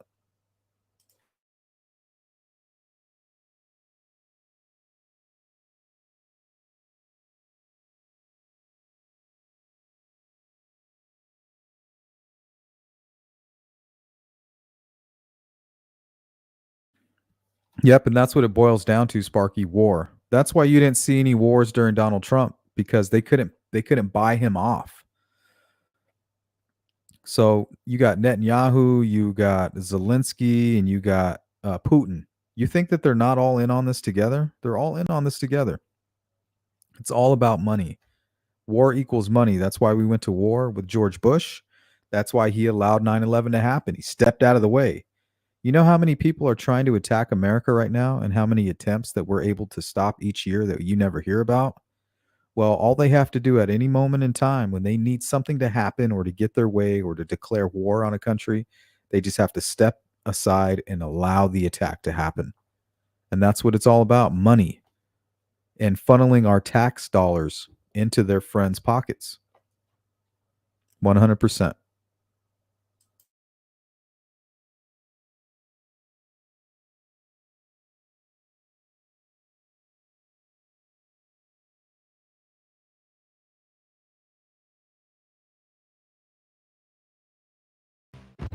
It's like a screenplay, something straight out of Hollywood.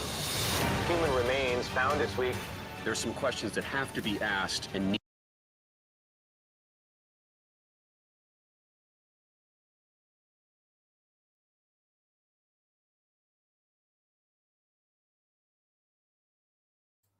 I remember Trump calling out Biden and his connections to Ukraine. It's kind of funny that as soon as Biden got into power, now they're at war.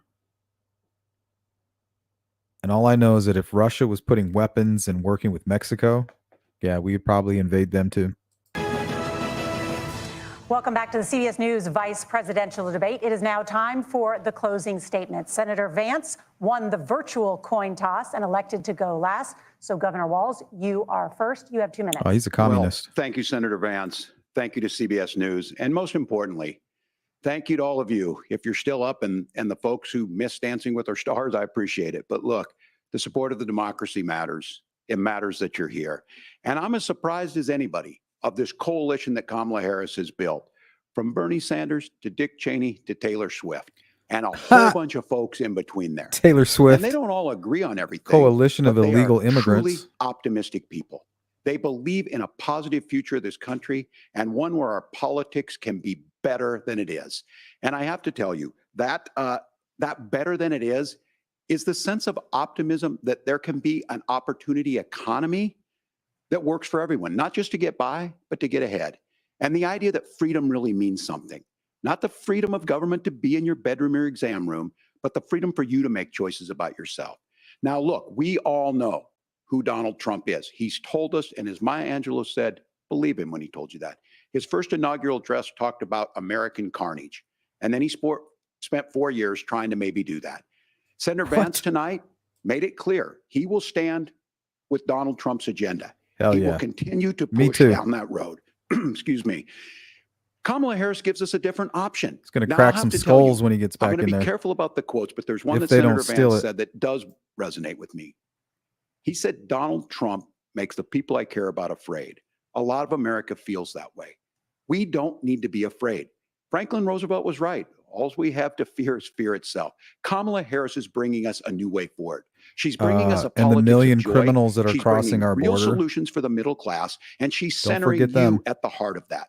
All the while asking everyone, join this movement, make your voices heard. Let's look for a new day where everybody gets that opportunity and everybody gets a chance to thrive. I humbly ask for your vote on November 5th for Kamala Nope. Harris. Governor Walz, Hell no. thank you. Senator Vance, your closing statement. Well, I want to Never. thank Governor Walz, you folks at CBS, and of course the American people for tuning in this evening. And one of the issues we didn't talk about was energy. And I remember when I was being raised by my grandmother, when she didn't have enough money to turn on the heat some nights because Ohio gets pretty cold at night and because money was often very tight. And I believe, as a person who wants to be your next vice president, that we are a rich and prosperous enough country where every American, whether they're rich or poor, ought to be able to turn on their heat in the middle of a cold winter night. That's gotten more difficult thanks to Kamala Harris's energy policies. I believe that whether you're rich or poor, you ought to be able to afford a nice meal for your family. That's gotten harder because of Kamala Harris's policies. I believe that whether you're rich or poor, you ought to be able to afford to buy a house. You ought to be able to live in safe neighborhoods. You ought to not have your communities flooded with fentanyl. And that too has gotten harder with Kamala because of Kamala Harris's policies. Now, I've been in politics long enough to do what Kamala Harris does when she stands before the American people and says that on day one, she's going to work on all these challenges I just listed. She's been the vice president for 3.5 years. Day one was 1,400 days ago, and her policies have made these problems worse. Now, I believe that we have the most beautiful country in the world. I meet people on the campaign trail who can't afford food, but have the grace and generosity to ask me how I'm doing and to tell me they're praying for my family. What that has taught me is that we have the greatest country, the most beautiful country, the most incredible people anywhere in the world. But they're not going to be able to achieve their full dreams with the broken leadership that we have in Washington. They're not going to be able to live their American dream if we do the same thing that we've been doing for the last 3.5 years. We need change. We need a new direction. We need a president who has already done this once before and did it well. Please vote for Donald Trump. And whether you vote for me or vote for Tim Walz, I just want to say I'm so proud to be doing this, and I'm rooting for you. God bless you, and good night. Senator Vance, thank you. And thank you both for participating in the... All right, guys, that's going to do it. I'm out of here. It's time for me to get some food in my belly, and it's movie night with the kids. So don't forget, go make sure you guys vote. Don't talk about it, be about it. Later, guys.